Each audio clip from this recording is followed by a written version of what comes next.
I am so excited about today's guest because she is bringing something truly special to the show.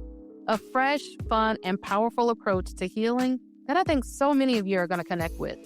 Now, you all know me. I love a good journaling session. Journaling is what I turned to during my own grief journey when I needed to process my emotions. So today's guest had me completely locked in.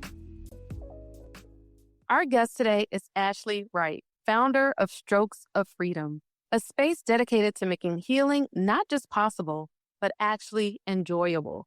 Because let's be honest, healing doesn't always have to be heavy all the time. And Ashley is living proof of that. Today, she's going to walk us through something near and dear to her heart, writing your story your way. Because your story matters, your voice matters, and you get to decide how it's told. I'm so excited she's here, and I know you're going to love this conversation. So without further ado, Ashley, welcome to Highlight Your Healing. Yay. Thank you. I'm so excited to be here. I love that intro. I'm like, I like that. Love it. Like I said, so excited to have you. So if you don't mind, just tell us a little bit about yourself and what Strokes of Freedom is all about. Absolutely. So I am Ashley Wright. I love people. I love a good giggle. I also love pineapple on my pizza. Some people are not a fan, but I love it. I think I love introducing myself as a human, and then I talk more about just who I am as a coach and as a speaker. But yeah, I am someone who really just sincerely loves life. I love being able to have fun. I love conversations. I love adventures. I am the random friend in the group who will go on whatever adventure I feel like that day just because. But as a coach, as the founder and creator of Strokes of Freedom, I realized like years and years ago, maybe about 10 years ago, that I was very emotionally underdeveloped. And so at that point, I kind of just looked back over life to figure out, okay, well, what mark did I not meet like in life? What did I need more from like my family, from my surroundings? And so from there, I went on this whole entire journey of self-discovery to really figure out like more about me, what I love, what I didn't love, my style, my preference of things. And so after spending about maybe 10 years as a social worker, being provisionally licensed as a therapist, I decided I didn't want to take that route anymore, like to help people. But I knew that service was always going to be at the core of anything that I did. And so Strokes of Freedom came about during that self-discovery journey. I'd gone through a breakup. Hey, honey, I tell you, you really think life is the end of the road, right? Life be lifing. And it's like, what in the world? But what I realized during that, Shannon, it was so important for me to see that it wasn't the relationship itself that I was grieving, that I was mourning. It was like, oh, there was such a loss of self, right, within the relationship. And that's what prompted me to really say, okay, I need to like sit down with me, right? Sit down with me and sit down with the Lord to figure out what am I missing? Like, where is there lack that only He can pour into, but with the use of other resources. And I'd always journaled probably at this point, it's been well over 20 some odd years. But it was more so a space to recount like, oh, my crush spoke to me today, or here's what happened at school, very like elementary type things. And then after a while of picking up my journal again, like in that space, I found that I was like writing out prayers and I was writing letters to my ex at the time. I was just talking about the space that I was in and just there was so much unraveling that was happening. And one night I was on my bedroom floor and I was like bawling my eyes out. It was like 11 o'clock at night. And I was just crying. And I'm like, God, there has to be something else in this space. And it can't just be me crying all the time. It can't be that this is all that I'm able to focus on. And it was so like audibly clear in that moment. God's instruction was for me to give this back to other people. And so the same way that journaling was helping me like mend and heal and not like lose my mind, because you feel like there's this huge unraveling that's going on. And it was my very first breakup, so I didn't know how I'm supposed to feel. I didn't know any of the things. And so, but that was the instruction. And so I started with that. And it was maybe you hear the instruction, you get to planning and doing, you don't really know what it is you're doing. And so I started doing workshops at my church at the time for some of the young girls there, the young boys there who were kind of like 5th, 6th grade, and helping them identify like, hey, you can feel things beyond mad, glad, happy, sad. You can feel all these different things. And so, but Strokes of Freedom, I was waking up at like 3 o'clock one morning and I'm like, Lord, are we up? We gonna have to, you say something to me because I'm not finna be up just to be up because I'm gonna. And so with that, all that came to my brain was Strokes of Freedom. Because prior to that, there was no official name. And so I had a workshop with the girls at the church. And I'm like, hey, y'all, like, I need for y'all to help me finalize a name. So they came up with some stuff. We wrote all that down. And they're like, yeah, we like this and we like that. And I was like, what do y'all think about strokes of freedom? I mean, it was like an uproar. They're like, oh my gosh, my kids are that. That was amazing. And then like, okay, cool. And so with that, it was truly giving people space like to write their own way to freedom. Oftentimes, even for me as a social worker, a lot of my clients waited until I gave an instruction like, hey, you're free now, or you can go on and do this. But what does it look like to have that authority and operate in that authority yourself and know, hey, I get to write my way to my own freedom. And that's like how Strokes of Freedom came to be. And it's morphed, right, into all these other things. That's like maybe 10 years ago. It's morphed into all these other things. But it was truly a God-given idea, a God-given execution. Because I'm behind the scenes, honey. Don't put me up front because what are we doing here? But slowly, he's been pulling me to the forefront of all the things time and time again. And I count it to be a privilege, honestly, because leave it up to me. I'll stay quiet in the background, minding my own business, supporting other people. But it's very much a front and center to give people access to healing in a way that is suitable for them, in a way that is more enjoyable. Like it's still a process, but it's more enjoyable. And you also get to know I have someone who's in this with me, who's just going to guide me as much as they can. So, yeah. And I love all of that. When I tell you, you have no idea how almost similar, right, our stories are. Okay. And I have this necklace, 333, because God kept waking me up at 3:33 and gave me the vision for journals. It was one word, journals. And that's how my company came to be, J&J Journals. So it's so, oh my goodness, how I love that. similar, how close our stories are about how we got started with journaling, because journaling really, before we press record, I was telling you, like, journaling literally saved my life. When I was going through a very, very tough season, all I need to do was just write it down, to just journal, get those emotions on the paper.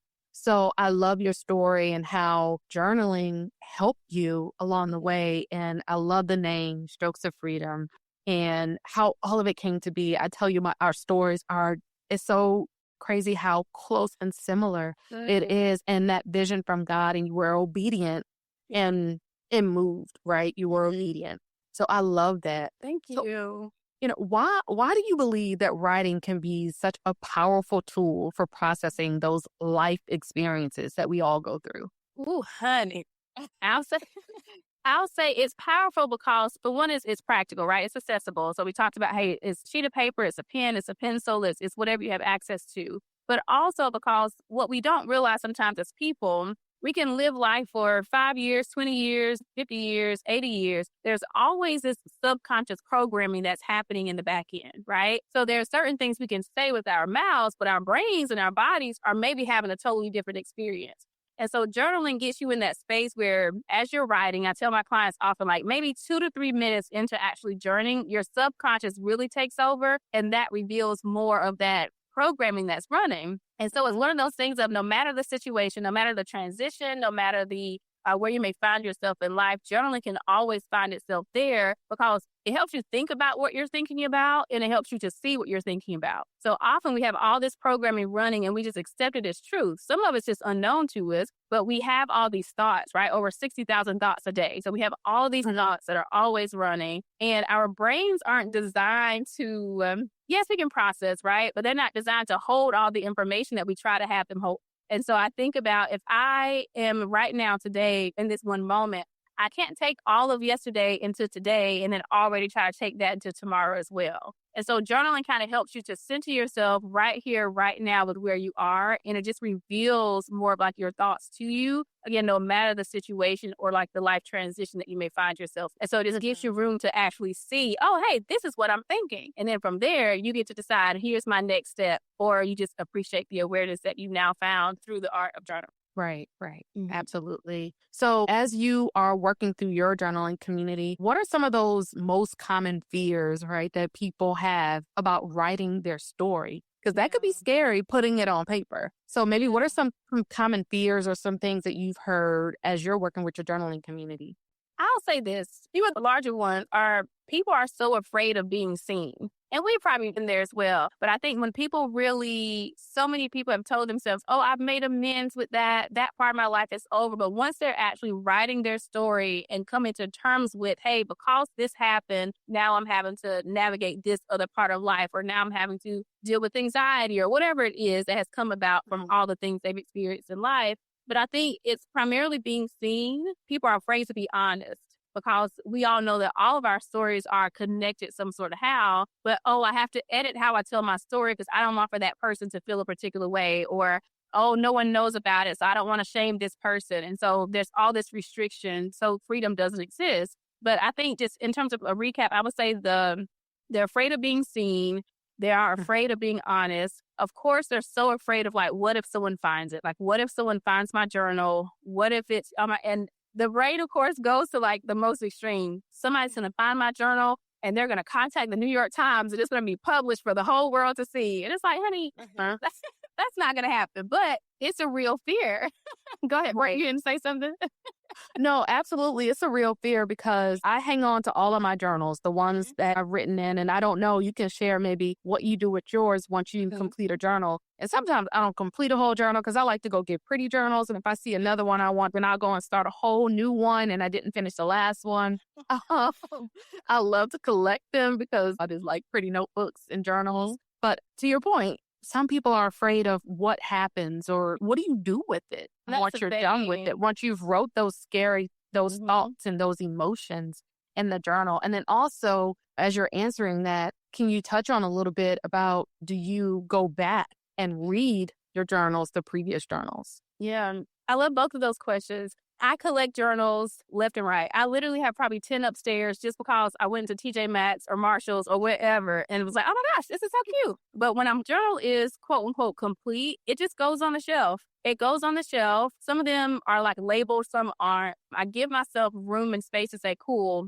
maybe based on what I primarily wrote here, this could also be a journal that I choose to dispose of, that I choose to burn, right? Because I think that there's sometimes, in leading into the other question, sometimes we go back, well, for me, I'll go back and I'll read, but it's very sparingly. I've taken on the mindset, hey, at that moment in that time, I wrote what I needed to write and I poured out what I needed to pour out. And then anytime I'm done journaling, it leads me to another question. So it's rare I have to go back because then I'm kind of going back, so to speak. But the times that I do allow for myself to really go back in my journals, maybe for my dream journal, it could be for my friendship journal, or it could be for my prayer journal, or just different things, because I have some that are different for different subjects, different, areas of life. And so some of it, because since journaling helps you document your life, some stuff is powerful to go back and read, where it's like, oh, wow, like I really thought that was going to take me out, but I'm still here. Like I survived. Or, that's a cycle that I'm still kind of dealing with. What was happening in life then? And so it gives you that resource, it gives me at least that resource and tool just to have a point of reference,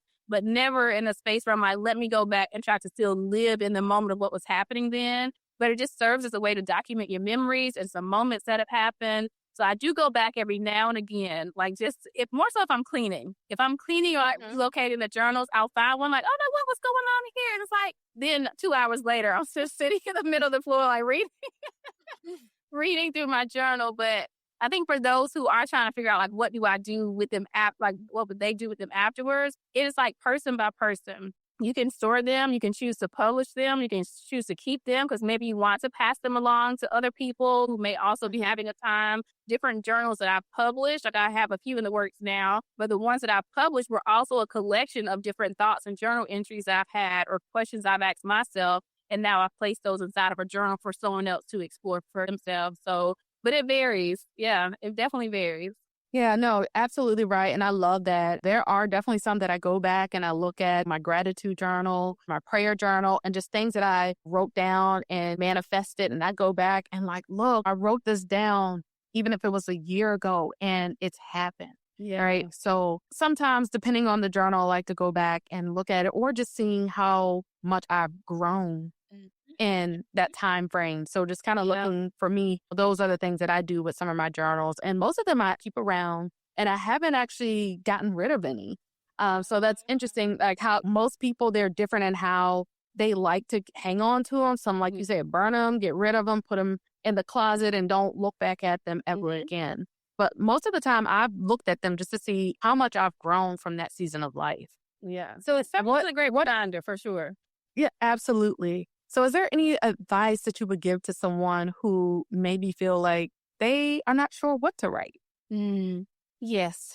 Um, I think because looking at a blank page can feel very intimidating. And it's just like, oh, this page is expecting something of me because we're so used in different parts of our lives. We're used to showing up and performing and doing, and the journaling pages don't require any of that from you. So what I often encourage people to think about is, hey, like the pages are there to hear from you. Like they are eager to hear like what you have to say. They want for you to write out your thoughts or just share about your day. But I normally tell people, like, kind of prepare themselves essentially to just be honest with whatever they're going to write. Go into it with the mindset, like, no one's ever going to read this, that this is totally for me. The pages are not going to interrupt me to try to tell me I'm wrong, or they're not going to interrupt me to try to, like, the pages are ready for what it can handle, and the pages are ready for whatever you want to offer it. I'll also add, I'm a huge fan, a huge proponent of journaling prompts. Because sometimes, again, you look at the blank page and it's like, oh, I don't, what, okay, well, dear diary. It's like, no, but a journaling prompt and a prompt, honestly, sometimes you all is also going to be, if there's just a question you have in your head, something you're curious about, that can serve as a prompt. Like it can serve as like, oh, if I'm just looking out in nature, oh, you know what, that tree is so funny. If trees could sing, how would it sound? Right. Or whatever. Like our brains are always on an adventure. And so I tell people, I'm like, exploration is going to always lead to discovery. So when you go to journal, like you're literally just exploring your thoughts, you're exploring your day. You maybe heard something on television and you have some thoughts that came up about that. But to me, it's like approach it from like a place of honesty, knowing that the pages are ready for whatever you can handle, and approach a journal. I think sometimes we hear journaling or we hear about people writing in their diaries and even blogging and things like that. And we think that it's only for the not so great emotions or the negative things that we feel. You can fill those pages with, again, with gratitude, just like you mentioned. You can fill it with celebratory moments and joyous moments or really anything. So it's like the journal itself is a catch-all for anything you're thinking, anything you're feeling, any goal that you have, whatever it is, but just approach it knowing that it's eager to hear, that it wants to hear everything you have to say.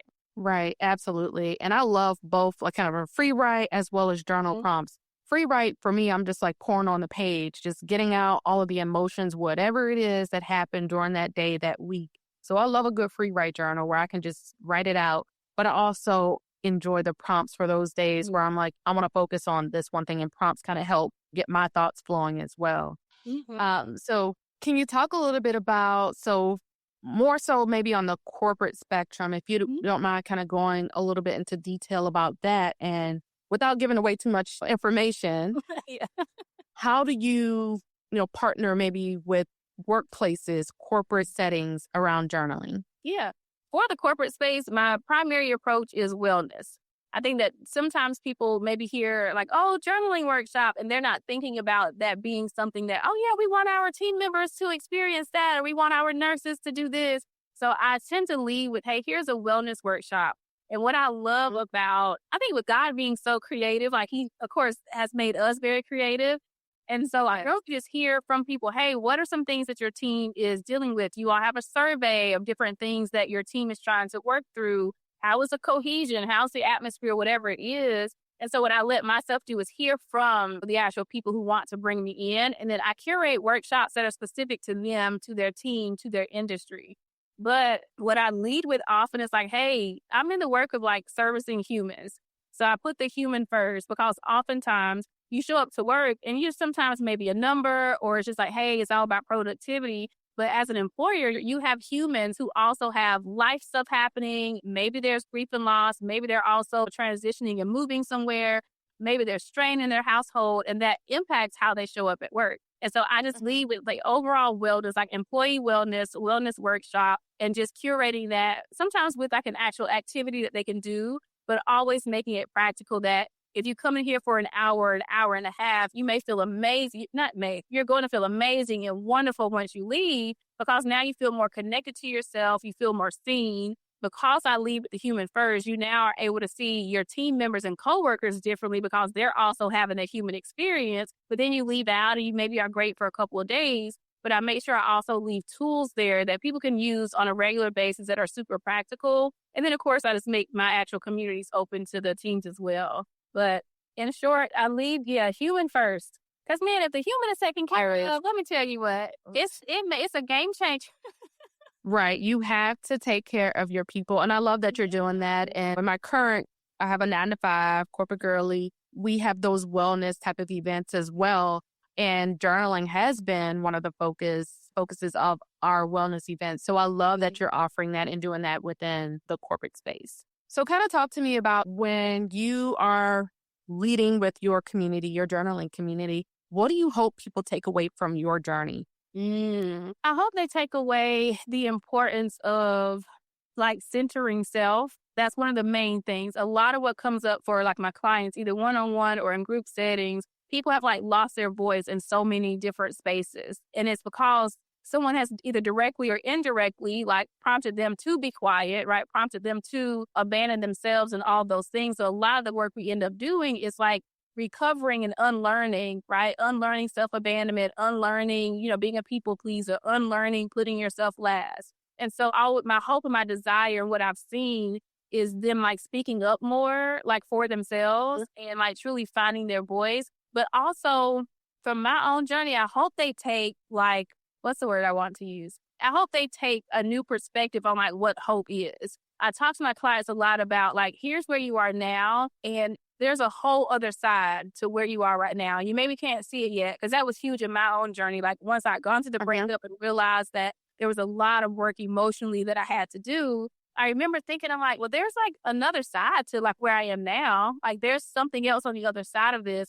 But grief is so big and confusion, all of it's so huge, that's all you can see. But I'm like, no, there's like another side. Like, let me get curious about what could be on the other side. And so my hope and my prayer is often that that's what they would live and lean into is that, hey, there's transformation that takes place. And it starts from a place of grace for yourself, forgiveness, but also curiosity about, okay, cool. If I start doing this work and if I let myself be like devoted to this work solely for me, other people will benefit, yes, but if it's solely for me, if I center myself in this, let me get so curious about what's going to be on the other side of right now, and letting them entertain that. Because I think I smile when I think about it because it's one of those things of outside looking in. We can always see something very differently. And just like people who've mentored us, they can see our situation very differently than we can, right? But I think that the lens and the insight that the Lord has gifted me with, it's like I'm able to hear people, I'm able to hear some of what they're not even saying in a different way than what they're living. And so I smile because I'm like, there's already so much hope that they have that they don't realize they have because they haven't tapped into it yet. Or they think this is the only way it can be. There's no way life can change. This is how it's always been. And then we have our first session. Then we have our second session. And then somewhere in that first and second, it's like the blindfold is removed. And they're like, oh my gosh, like how did I not see this before? And they start to experience like that deeper transformation that's permanent. It's not something that comes and goes. They're so connected to themselves and they start to believe differently about what's possible for them. They start to believe differently about what life can look like. And it started with someone choosing to sit and listen and be in it with them and offer, honestly, their own thoughts back to them, but in a way, in form of a question that challenged them where they didn't feel shame around it or judgment around it. Where it's like, hey, they can just feel that I'm curious and they lean into that. My personality is for sure something that factors into my clients being able to get the results they want because, again, we're all humans having the experience. And so I'm not a stiff, like monotone person. So we're in session, enjoying ourselves, we're laughing, but the work is getting done because I'm open to offering the work and they're open to receiving it. And then before they know it, it's like, their whole world, it just shifts around, all because they chose just to get curious with me too. So yeah. Right. No, I love that. And to see their lives transform like in real time, right? That's very, very powerful. I love that. So if someone is listening today and they picked up a journal tonight, what would you encourage them to write about first? So, there's so many things. There's so many things. I think I encourage people to start with what's like least intimidating. And so it could literally sincerely be the absolute best part of my day today was And that lets them just really reflect more on the day. Typically between kind of around dinner time, somewhere between that 7 o'clock, 9 o'clock, depending on people's schedules, that's when we are in our most reflective state. And so if you choose to journal tonight, right?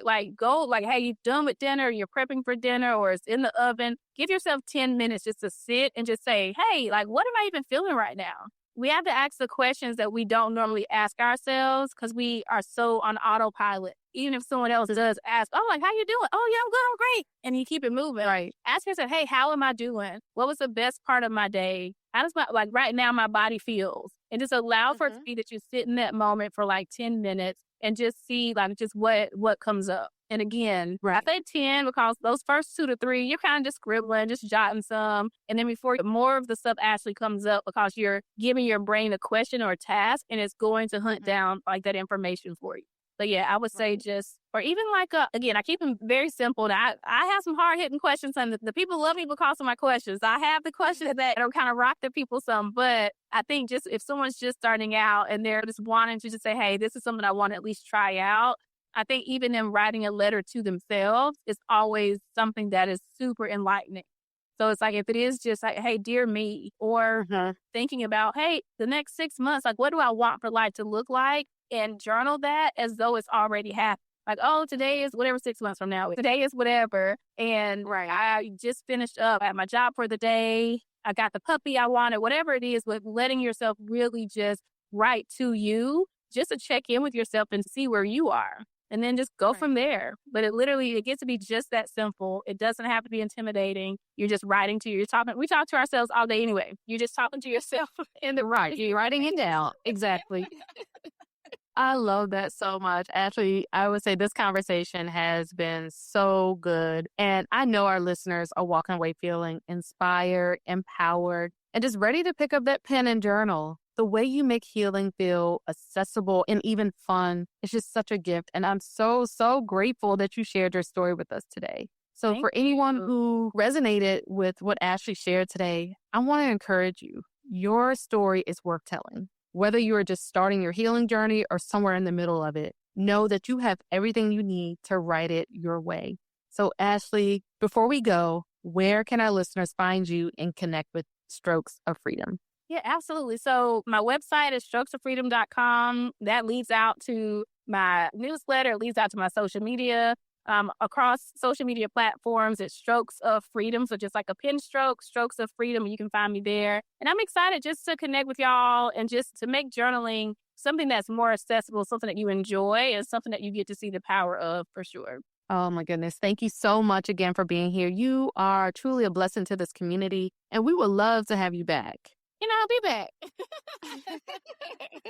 If today's conversation encouraged you, then this show is doing exactly what it was created to do. Now, I need a favor from you. If you have not already, please subscribe to the show so you never miss an episode, because trust me, we have more incredible guests and conversations coming your way. And if this episode blessed you, I would love it if you would just take a moment to leave a rating and a review. It helps more women find this show and join this community. And that means everything to me. Until next time, keep highlighting your healing.